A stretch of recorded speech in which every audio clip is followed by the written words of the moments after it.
ဆီယမရှင်တချင်းလေးတဘောလားဆိုပြပေးပါရှင် ဆိုပြပေးချင်တာပေါ့မမီနေနာမှာဆိုပြပေးချင်တယ် ဟုတ်ကဲ့ပါရှင် မြန်မာလို့ဆိုပါနော်ဆီယမဟုတ်ကဲ့ဟုတ်အဲ့ဆိုရင်ခုက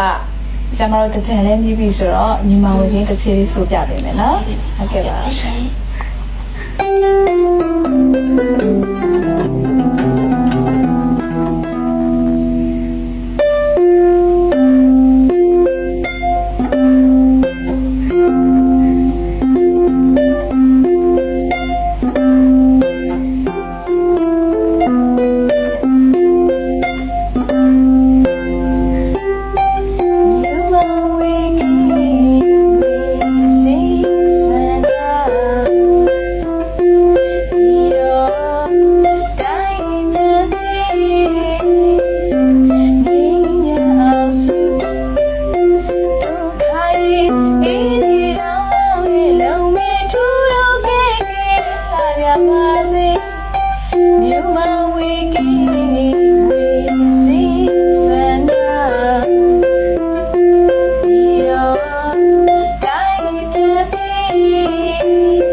ကောင်းလား ကားလေးရှင် ညီ